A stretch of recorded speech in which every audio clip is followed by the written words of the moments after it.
الحمد للہ رب العالمین والصلاة والسلام علی خاتم النبیین اما بعد فاعوذ باللہ من الشیطان الرجیم بسم اللہ الرحمن الرحیم۔ علم کی برکتیں۔ دعائے اتار۔ یا رب المصطفیٰ، جو کوئی 21 صفحات کا رسالہ علم کی برکتیں پڑھ یا سن لے، اسے اپنی رضا کے لیے علم دین سیکھنے اور اسے پھیلانے کی توفیق عطا فرما اور اسے بے حساب بخش دے، آمین بجاہ خاتم النبیین صلی اللہ علیہ وآلہ وسلم۔ درود شریف کی فضیلت۔ حضرت شیخ ابو العباس تیجانی رحمۃ اللہ علیہ نے ایک طالب علم کو خط بھیجا اور اس میں بسم اللہ اور صلاۃ و سلام کے بعد لکھا کہ اللہ پاک کا سب سے بڑھ کر مفید ذکر رسول اللہ صلی اللہ علیہ وآلہ وسلم پر دل کو حاضر کر کے درود بھیجنا ہے۔ بلا شبہ یہ دنیاوی اور اخروی تمام مقاصد کے حصول کا ضامن اور تمام مشکلات کا حل ہے، اور جو شخص اس پر عمل کرے گا وہی اللہ پاک کا سب سے بڑھ کر برگزیدہ ہوگا۔ دست بستہ سب فرشتے پڑھتے ہیں ان پر درود، کیوں نہ ہو پھر ورد اپنا الصلاۃ والسلام۔ مومنوں پڑھتے نہیں کیوں اپنے آقا پر درود، ہے فرشتوں کا وظیفہ الصلاۃ والسلام۔ صلو علی الحبیب صلی اللہ علی محمد۔ سمجھدار ماں۔ کروڑوں مالکیوں کے امام، عاشق مدینہ امام مالک بن انس اور عظیم تابعی بزرگ حضرت حسن بصری رحمۃ اللہ علیہما جیسی جلیل القدر ہستیوں کے استاذ محترم حضرت ربیعہ بن ابو عبد الرحمن رحمۃ اللہ علیہ ابھی اپنی امی جان کے پیٹ میں ہی تھے کہ ان کے والد محترم حضرت ابو عبد الرحمن فروخ رحمۃ اللہ علیہ بنو امیہ کے دور خدمت میں سرحدوں کی حفاظت کے لیے جہاد کی غرض سے خراسان چلے گئے۔ چلتے وقت آپ اپنی زوجہ کے پاس 30,000 دینار چھوڑ کر گئے۔ 27 سال کے بعد آپ واپس مدینہ منورہ آئے تو آپ کے ہاتھ میں نیزہ تھا اور آپ گھوڑے پر سوار تھے۔ گھر پہنچ کر گھوڑے سے اترے اور نیزے سے دروازہ اندر دھکیلا تو حضرت ربیعہ رحمۃ اللہ علیہ فوراً باہر نکلے۔ جیسے ہی انہوں نے ایک مسلح شخص کو دیکھا تو بڑے غضبناک انداز میں بولے، اے اللہ کے بندے، کیا تو میرے گھر پر حملہ کرنا چاہتا ہے؟ حضرت فروخ رحمۃ اللہ علیہ نے فرمایا، نہیں، مگر تم یہ بتاؤ کہ تمہیں میرے گھر میں داخل ہونے کی جرت کیسے ہوئی؟ پھر دونوں میں تلخ کلامی ہونے لگی۔ قریب تھا دونوں دست و گریباں ہو جاتے، لیکن ہمسائے بیچ میں آ گئے اور لڑائی نہ ہوئی۔ جب امام مالک رحمۃ اللہ علیہ اور دوسرے بزرگ حضرات کو خبر ہوئی تو وہ فوراً چلے آئے۔ لوگ انہیں دیکھ کر خاموش ہو گئے۔ حضرت ربیعہ رحمۃ اللہ علیہ نے اس شخص سے کہا، خدا کی قسم، میں اس وقت تک تمہیں نہ چھوڑوں گا جب تک تمہیں سلطان یعنی بادشاہ اسلام کے پاس نہ لے جاؤں۔ حضرت فروخ رحمۃ اللہ علیہ نے کہا، خدا کی قسم، میں بھی تجھے سلطان کے پاس لیے بغیر نہ چھوڑوں گا۔ ایک تو تم میرے گھر میں بلا اجازت داخل ہوئے، پھر مجھی سے جھگڑ رہے ہو۔ امام مالک رحمۃ اللہ علیہ حضرت ابو عبد الرحمن فروخ رحمۃ اللہ علیہ کو نہایت نرمی سے سمجھانے لگے کہ بڑے میاں، اگر آپ کو ٹھہرنا ہی مقصود ہے تو کسی اور مکان میں ٹھہر جائیے۔ آپ نے فرمایا، میرا نام فروخ ہے اور یہ میرا ہی گھر ہے۔ یہ سن کر آپ کی زوجہ محترمہ جو دروازے کے پیچھے ساری گفتگو سن رہی تھیں فرمانے لگی، یہ میرے شوہر ہیں اور ربیعہ انہی کے بیٹے ہیں۔ یہ سن کر دونوں باپ بیٹے گلے ملے اور ان کی آنکھوں سے خوشی کے آنسو چھلک پڑے۔ حضرت فروخ رحمۃ اللہ علیہ خوشی خوشی گھر میں داخل ہوئے۔ جب اطمینان سے بیٹھ گئے تو کچھ دیر بعد ان کو وہ 30,000 اشرفیاں یاد آئیں جو روانگی کے وقت بیوی کو سونپ گئے تھے۔ چنانچہ بیوی سے پوچھا کہ میری امانت کہاں ہے؟ سمجھدار بیوی نے عرض کی، میں نے انہیں سنبھال چھوڑا ہے۔ حضرت ربیعہ رحمۃ اللہ علیہ اس دوران مسجد نبوی شریف پہنچ کر اپنے حلقہ درس میں بیٹھ چکے تھے اور شاگردوں کا ایک ہجوم جس میں امام مالک اور خواجہ حسن بصری رحمۃ اللہ علیہما جیسے لوگ شامل تھے شیخ کو گھیرے ہوئے تھا۔ حضرت فاروق نماز پڑھنے کے لیے مسجد نبوی شریف میں گئے تو یہ منظر دیکھا کہ ایک حلقہ لگا ہوا ہے اور لوگ بڑے ادب و توجہ سے علم دین سیکھ رہے ہیں اور ایک خوبرو نوجوان انہیں درس دے رہا ہے۔ آپ قریب گئے تو لوگوں نے آپ کے لیے جگہ کشادہ کی۔ حضرت ربیعہ رحمۃ اللہ علیہ سر جھکائے ہوئے بیٹھے تھے، اس لیے آپ کے والد محترم انہیں پہچان نہیں سکے اور حاضرین سے پوچھا، علم کے موتی لٹانے والے یہ شیخ الحدیث کون ہیں؟ لوگوں نے بتایا یہ ربیعہ بن ابو عبد الرحمن ہیں۔ یہ سن کر انتہائی خوشی کی حالت میں ان کی زبان سے یہ جملہ نکلا کہ لقد رفع اللہ ابنی، یقیناً اللہ رب العزت نے میرے بیٹے کو بڑا عظیم مرتبہ عطا فرمایا ہے۔ پھر خوشی خوشی زوجہ کے پاس آئے اور فرمایا، میں نے تمہارے لخت جگر کو آج ایسے عظیم مرتبے پر دیکھا کہ اس سے پہلے میں نے کسی علم والے کو ایسے مرتبے پر نہیں دیکھا۔ زوجہ محترمہ نے پوچھا، آپ کو اپنے 30,000 دینار چاہیے یا اپنے بیٹے کی یہ عظمت و رفعت؟ آپ رحمت اللہ علیہ نے ارشاد فرمایا، خدا کی قسم مجھے اپنے نور نظر کی شان درہم و دینار سے زیادہ پسند ہے۔ وہ کہنے لگیں، میں نے وہ سارا مال آپ کے بیٹے کی تعلیم و تربیت پر خرچ کر دیا ہے۔ یہ سن کر آپ نے زندہ دلی سے فرمایا، خدا کی قسم تم نے اس مال کو ضائع نہیں کیا ہے۔ اللہ پاک کی ان پر رحمت ہو اور ان کے صدقے ہماری مغفرت ہو، آمین بجاہ خاتم النبیین صلی اللہ علیہ وآلہ وسلم۔ میرے استاد، ماں باپ، بھائی بہن، اہل ولد و عشیرت پہ لاکھوں سلام۔ صلو علی الحبیب صلی اللہ علی محمد۔ کاش ہر گھر میں کم از کم ایک عالم دین ہو۔ پیارے پیارے اسلامی بھائیوں، علم دین بہت عظیم نعمت ہے، اسے حاصل کرنا سعادت مندوں ہی کا حصہ ہے۔ علم دین کا حصول نفل عبادت سے افضل ہے۔ علم دین کی فضیلت کے لیے یہی کافی ہے کہ عالم یعنی علم والا ہونا اللہ پاک کی صفت ہے۔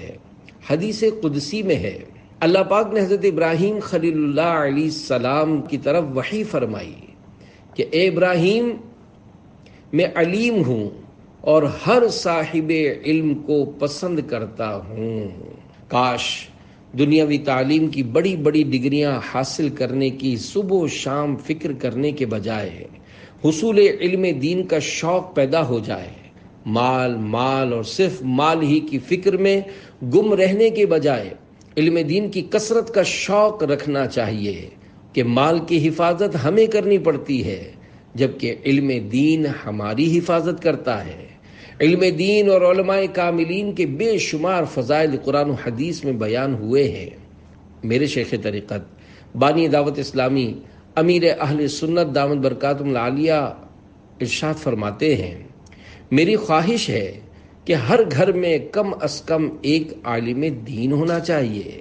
زہ قسمت اپنی اولاد کو حافظ قرآن، عالم دین بلکہ مفتی اسلام بنانے کا حسین و عظیم جذبہ نصیب ہو جائے کہ ایسی نیک اولاد جیتے جی اپنے والدین کا خوب ادب و تعظیم کرتی، بڑھاپے میں ان کی خدمت کر کے ثواب عظیم کی حقدار بنتی اور والدین کے دنیا سے رخصت ہو جانے کے بعد ان کے لیے ایصال ثواب کر کے صدقہ جاریہ کا باعث بھی بنتی ہے۔ والدین کی طرف سے اولاد کو بہترین تحفہ، حدیث پاک میں والدین کو اپنی اولاد کو علم دین سکھانے کا حکم ارشاد فرمایا گیا ہے، جیسا کہ حضور صلی اللہ علیہ وآلہ وسلم نے فرمایا، انسان کا اپنے بچے کو ادب سکھانا 1 صاع یعنی 4 کلو میں سے 160 گرام کم صدقہ کرنے سے بہتر ہے۔ ایک اور روایت میں ہے، کسی باپ نے اپنے بیٹے کو اچھا ادب سکھانے سے بڑھ کر کوئی عطیہ نہیں دیا۔ دل میں شوق علم دین مزید بڑھانے کے لیے چند آیات قرآنیہ اور احادیث پیش کی جاتی ہیں۔ انہیں پڑھ کر خود بھی علم دین حاصل کیجیے اور اپنی اولاد کو بھی دین کا علم پڑھائیے۔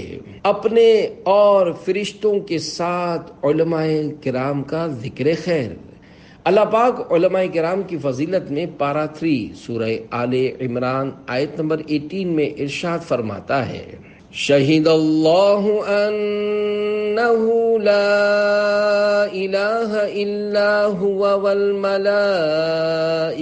واولو العلم قائما بالقسط۔ ترجمہ کنز الایمان۔ اللہ نے گواہی دی کہ اس کے سوا کوئی معبود نہیں، اور فرشتوں نے اور عالموں نے انصاف سے قائم ہو کر۔ حجت الاسلام امام محمد بن محمد غزالی رحمۃ اللہ علیہ یہ آیت لکھنے کے بعد ارشاد فرماتے ہیں، دیکھیے اللہ پاک نے کس طرح اپنی پاک ذات سے آغاز فرمایا، پھر فرشتوں اور پھر علماء کرام کا ذکر فرمایا۔ شرف و فضیلت اور عظمت و کمال کے لیے یہی کافی ہے۔ عظیم تابعی بزرگ حضرت سعید بن جبیر رحمۃ اللہ علیہ فرماتے ہیں، کعبے کے گرد 360 بت تھے۔ جب یہ آیت مبارکہ نازل ہوئی تو تمام بت سجدے میں گر گئے۔ پیارے پیارے اسلامی بھائیوں، پارہ 28 سورۃ المجادلہ آیت نمبر 11 میں ارشاد ہوتا ہے، یرفع اللہ الذین آمنوا منکم والذین اوتوا العلم درجات۔ ترجمہ کنز الایمان۔ اللہ تمہارے ایمان والوں کے اور ان کے جن کو علم دیا گیا درجے بلند فرمائے گا۔ علماء کرام کی عام لوگوں پر فضیلت۔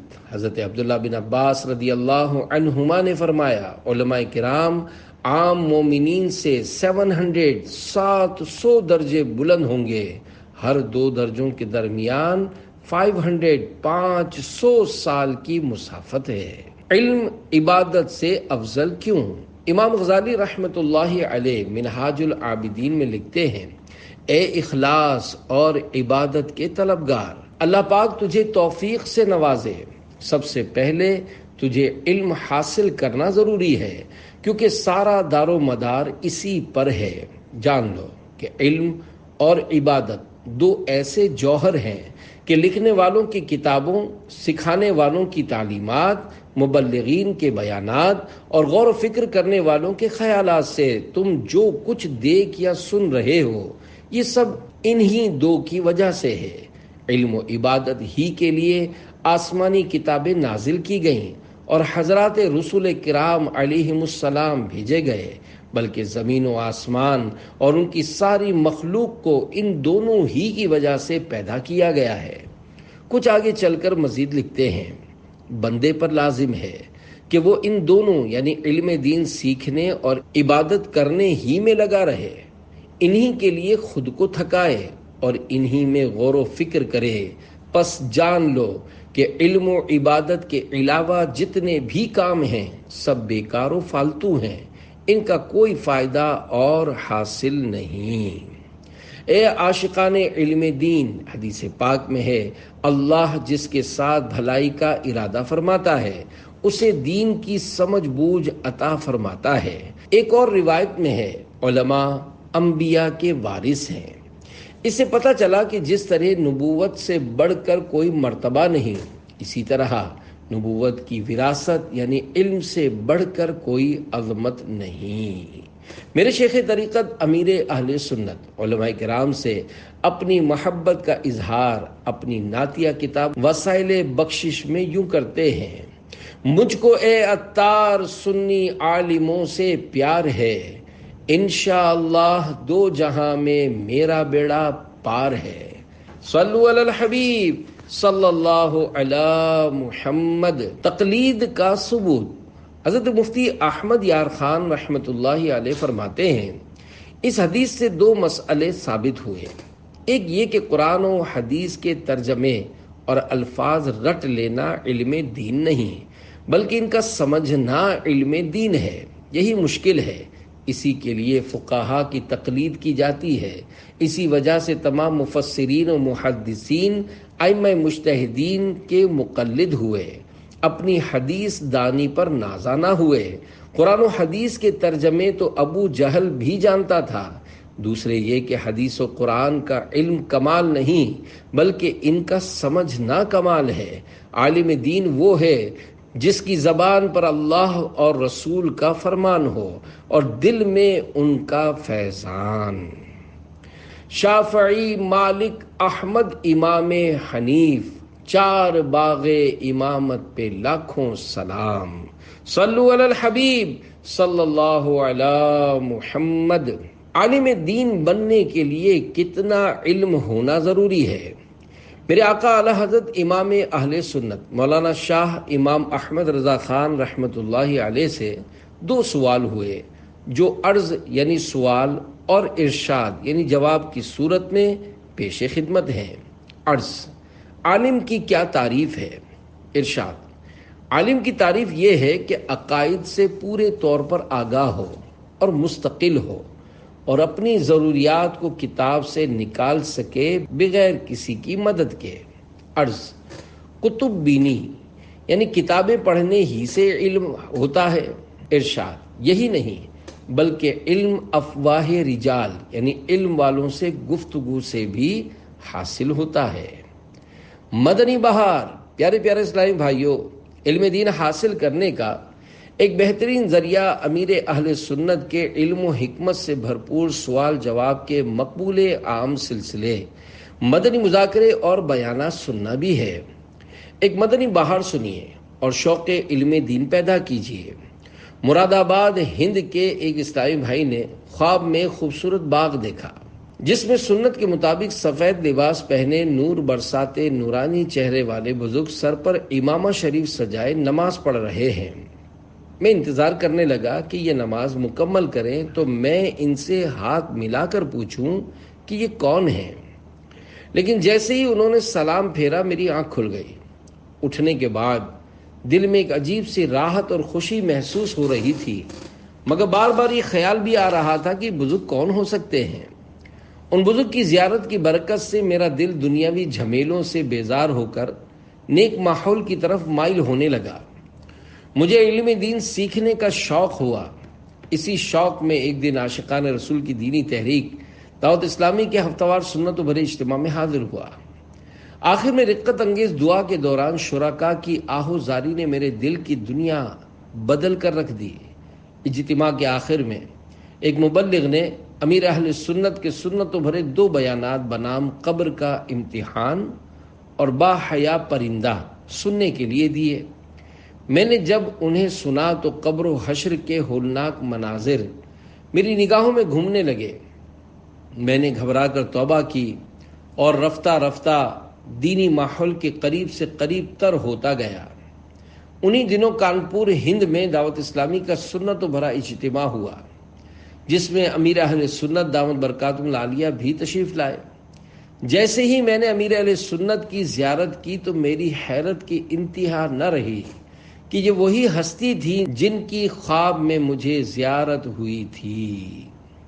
اللہ پاک کی امیر اہل سنت پر رحمت ہو اور ان کے صدقے ہماری بے حساب مغفرت ہو۔ کتنے بنائے عالم و حافظ، کتنوں کو ہے تم نے سنوارا، پیر میرا پیر میرا پیر میرا۔ صلو علی الحبیب صلی اللہ علی محمد۔ عالم اور غیر عالم برابر نہیں ہو سکتے۔ پیارے پیارے اسلامی بھائیوں، جیسے گونگا اور بولنے والا، اندھا اور آنکھ والا برابر نہیں ہو سکتے، ایسے ہی عالم دین اور جاہل برابر نہیں ہو سکتے۔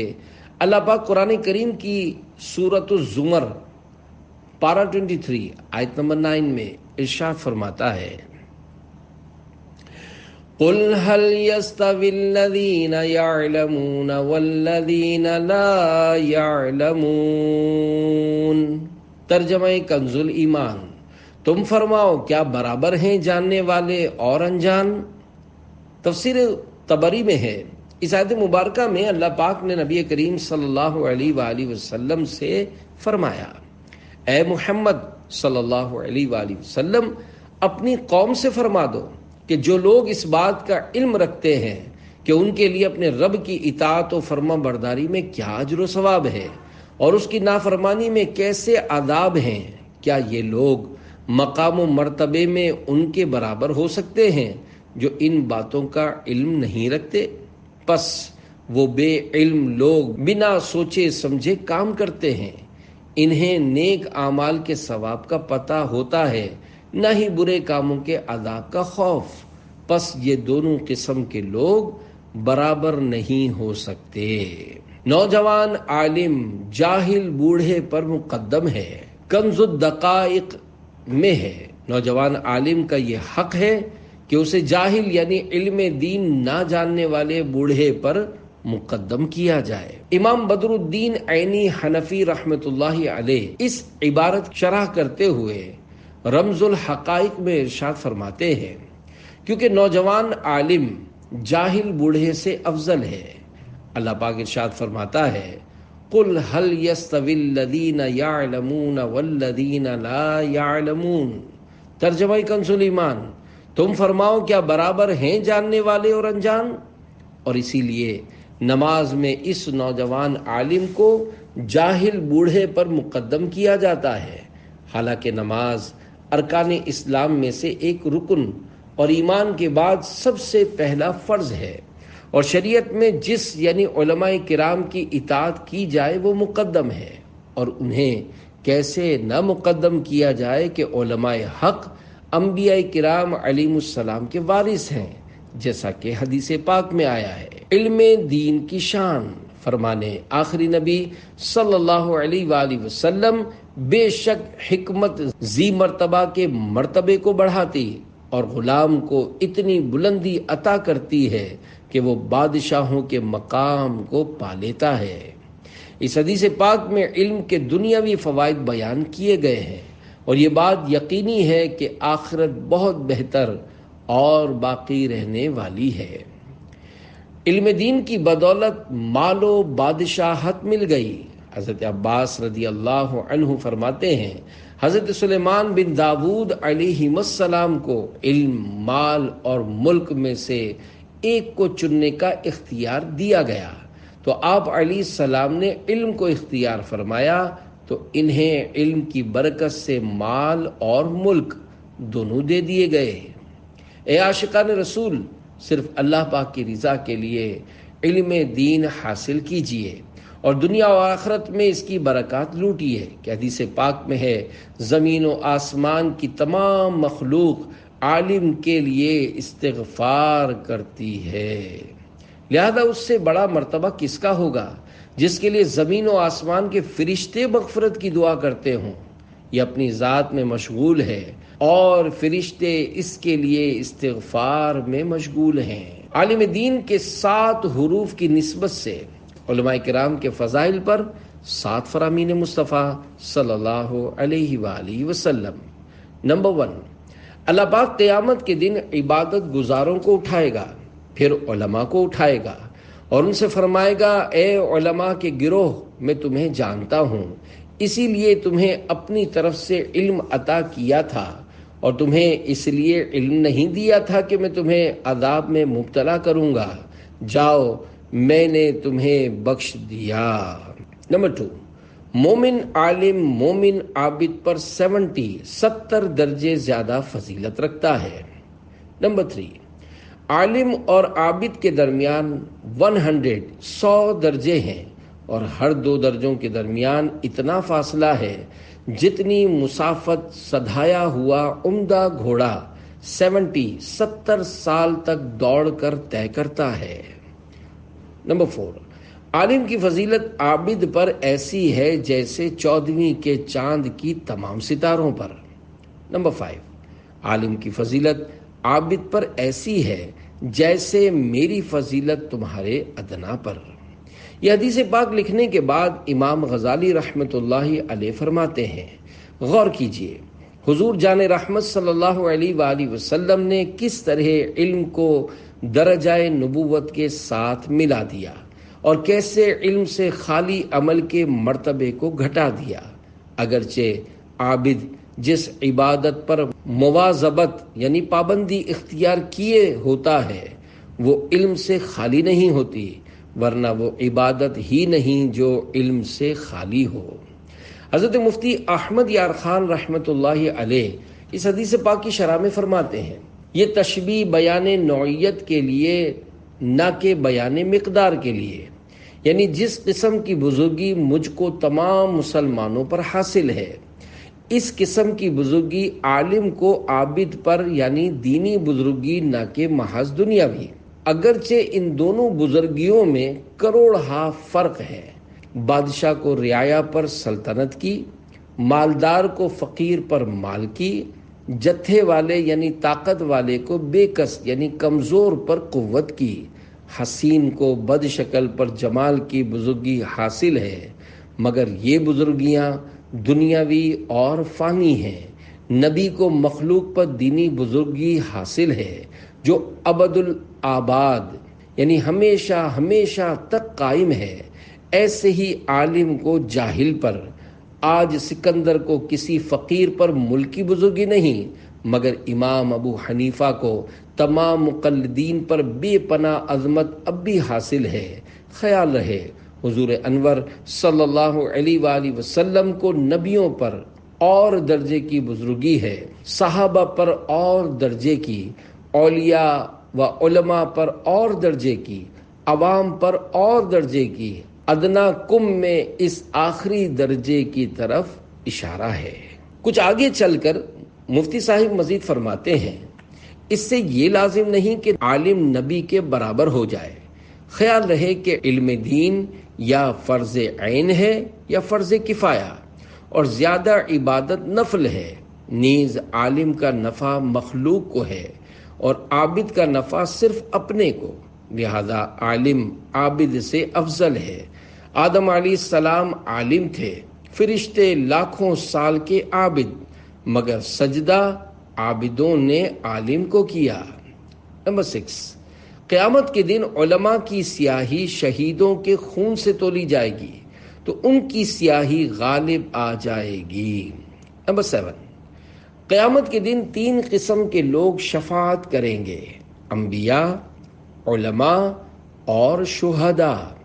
حضرت شیخ عبدالحق محدث دہلوی بخاری رحمۃ اللہ علیہ اس حدیث کی شرح میں فرماتے ہیں، ان 3 گروہ کے ساتھ شفاعت کو خاص کرنا ان کی بہت زیادہ فضل و بزرگی کے سبب ہے، ورنہ مسلمانوں میں سے ہر نیک شخص مثلا سچا حاجی با عمل حافظ کے لیے بھی شفاعت کا حق ثابت ہے۔ امام غزالی رحمۃ اللہ علیہ فرماتے ہیں، معلوم ہوا کہ زیادہ عظمت والا مرتبہ وہ ہے جس کا ذکر مرتبہ نبوت کے ساتھ ملا ہوا ہے، اور یہ مرتبہ شہادت سے بڑھ کر ہے، اگرچہ شہادت کی فضیلت میں بھی کثیر احادیث مروی ہیں۔ عالم دین کی محفل کی برکت سے گانے والی کی توبہ۔ بصرہ میں ایک انتہائی حسین و جمیل عورت رہا کرتی تھی، لوگ اسے شاوانہ کے نام سے جانتے تھے۔ ظاہری حسن و جمال کے ساتھ ساتھ اس کی آواز بھی بہت خوبصورت تھی۔ اپنی خوبصورت آواز کی وجہ سے وہ گائیکی اور نوحہ گیری میں مشہور تھی۔ بصرہ شہر میں خوشی اور غمی کی کوئی مجلس اس کے بغیر ادھوری تصور کی جاتی تھی۔ یہی وجہ تھی کہ اس کے پاس بہت سا مال و دولت جمع ہو گیا تھا۔ بصرہ شہر میں فسق و فجور کے حوالے سے اس کی مثال دی جاتی تھی۔ اس کا رہن سہن امیرانہ تھا، وہ قیمتی لباس پہنتی اور مہنگے مہنگے زیورات سے بنی سنوری رہتی تھی۔ ایک دن وہ اپنی رومی اور ترکی خادماؤں کے ساتھ کہیں جا رہی تھی۔ راستے میں اس کا گزر حضرت صالح مری رحمۃ اللہ علیہ کے گھر کے قریب سے ہوا۔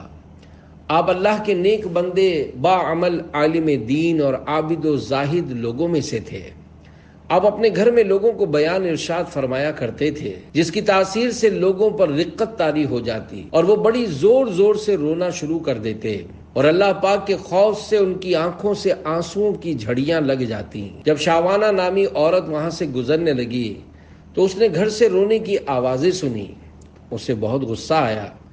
وہ اپنی خادماؤں سے کہنے لگی تعجب کی بات ہے کہ یہاں نوحہ کیا جا رہا ہے اور مجھے اس کی خبر تک نہیں دی گئی. پھر اس نے خادمہ کو گھر کے حالات معلوم کرنے کے لیے اندر بھیج دیا. وہ اندر گئی اور اندر کے حالات دیکھ کر اس پر بھی خوف خدا طاری ہو گیا اور وہ وہیں بیٹھ گئی. جب وہ واپس نہ آئی تو شعوانہ نے کافی انتظار کرنے کے بعد دوسری اور پھر تیسری خادمہ کو اندر بھیجا مگر وہ بھی واپس نہ لوٹی.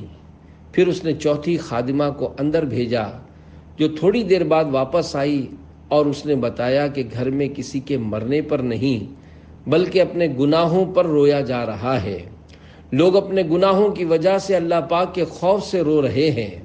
شعوانہ یہ سن کر ہنس پڑی اور ان کا مذاق اڑانے کی نیت سے گھر کے اندر داخل ہو گئی. لیکن قدرت کو کچھ اور ہی منظور تھا. جو ہی وہ اندر داخل ہوئی تو اللہ پاک نے اس کے دل کو پھیر دیا. جب اس نے حضرت صالح مری رحمت اللہ علیہ کو دیکھا تو دل میں کہنے لگی افسوس میری تو ساری عمر ضائع ہو گئی. میں نے انمول زندگی گناہوں میں ضائع کر دی. وہ میرے گناہوں کو کیسے معاف فرمائے گا.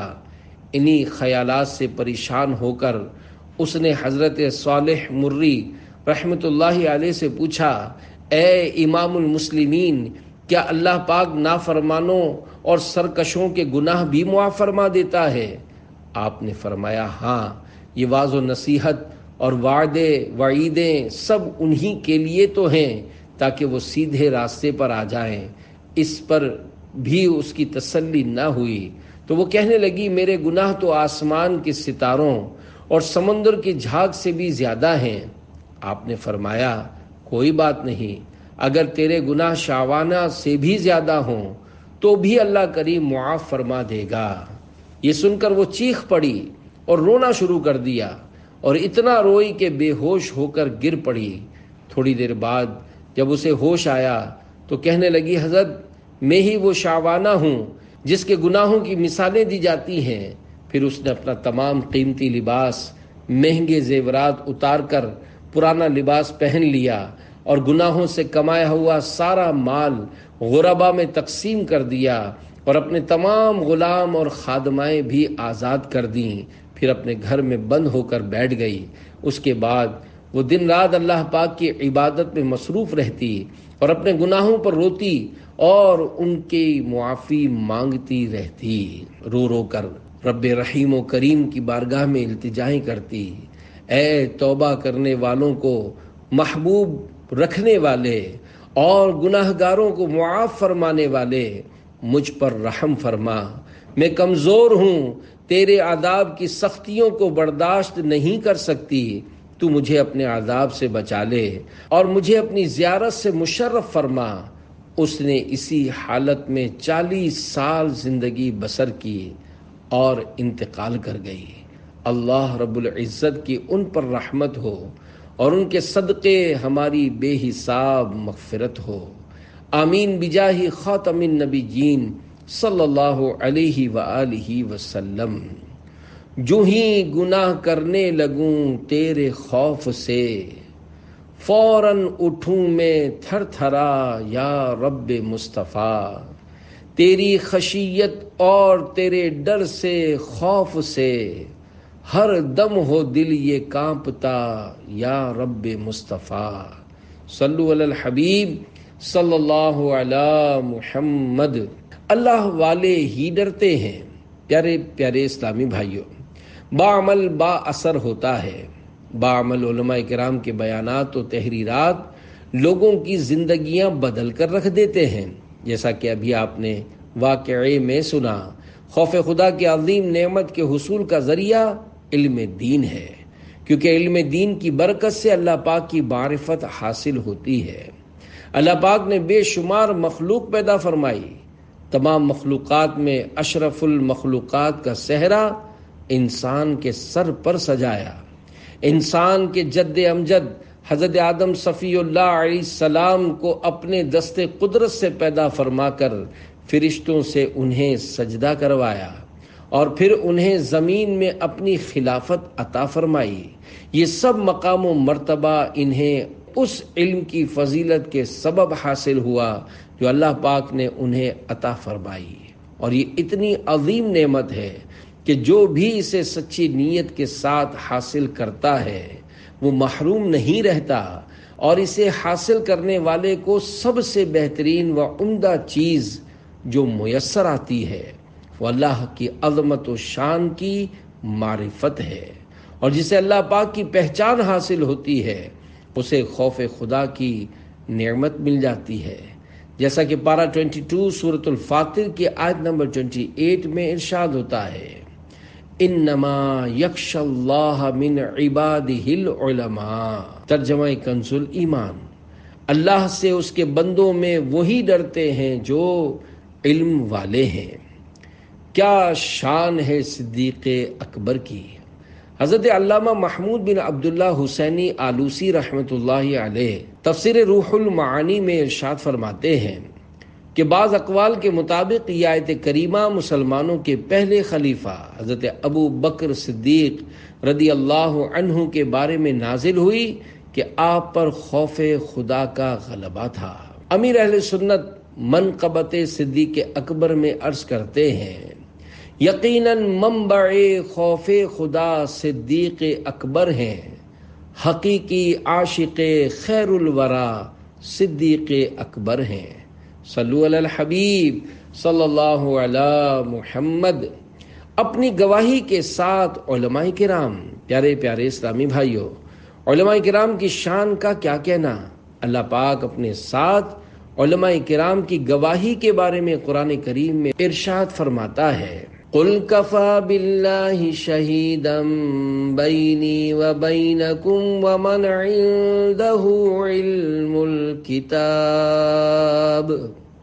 ترجمہ کنز ایمان، تم فرماؤ اللہ گواہ کافی ہے مجھ میں اور تم میں، اور وہ جسے کتاب کا علم ہے۔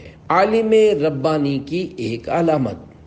حقیقی عالم ربانی کے نزدیک آخرت دنیا سے زیادہ اہمیت کی حامل ہوتی ہے۔ وہ جلد فنا ہو جانے والی زندگی کے مقابلے میں ہمیشہ باقی رہنے والی زندگی کو ترجیح دیتا ہے۔ چنانچہ قارون جو کہ بہت مالدار تھا، ایک مرتبہ بڑا سج دھج کر اپنے لاؤ لشکر کے ساتھ نکلا تو اس کی زیب و زینت دیکھ کر بعض ایمان والے کہنے لگے، کاش ہمیں بھی ایسی شان و شوکت اور مال و دولت مل جاتی جیسی قارون کو دنیا میں ملی ہے، بے شک یہ بڑے نصیب والا ہے۔ اس پر اس وقت کے علماء ربانیین نے ان کو مخاطب کرتے ہوئے جو فرمایا اسے قرآن کریم میں کچھ یوں بیان کیا گیا ہے، پارہ 20 سورۃ القصص آیت نمبر 80، وَقَالَ الَّذِينَ أُوتُوا الْعِلْمَ وَيْلَكُمْ ثَوَابُ اللَّهِ خَيْرٌ لِمَنْ آمَنَ وَعَمِلَ صَالِحًا۔ ترجمہ کنز ایمان، اور بولے وہ جنہیں علم دیا گیا، خرابی ہو تمہاری، اللہ کا ثواب بہتر ہے اس کے لیے جو ایمان لائے اور اچھے کام کرے۔ امام غزالی رحمۃ اللہ علیہ فرماتے ہیں، اس آیت مبارکہ میں بیان فرمایا کہ آخرت کی قدر و منزلت علم کے ذریعے معلوم ہوتی ہے، اور اس آیت میں زہد یعنی دنیا سے بے رغبتی کو علماء کرام کی طرف منسوب کیا گیا ہے، اور زاہدین کی خوبی یہ بیان کی گئی ہے کہ وہ علم کی دولت سے مالا مال ہوتے ہیں۔ حقیقت تو یہ ہے کہ علماء ربانیین کے نزدیک ان کا مال ان کا علم ہے، جیسا کہ حضرت زبیر بن ابو بکر رحمۃ اللہ علیہ بیان کرتے ہیں کہ میں عراق میں تھا، میرے والد نے مجھے پیغام بھیجا کہ علم کو لازم کر لو، اگر غریب ہو تو یہ تمہارا مال ہے، اور اگر غنی ہو تو تمہارا جمال ہے۔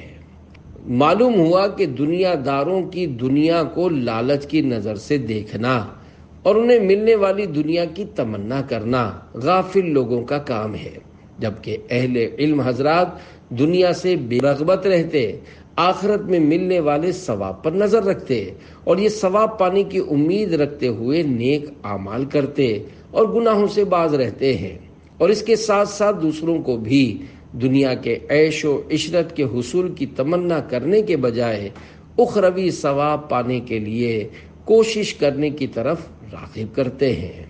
اللہ کریم ہمیں فقط اپنی رضا کے لیے علم دین حاصل کرنے کی سعادت عطا فرمائے۔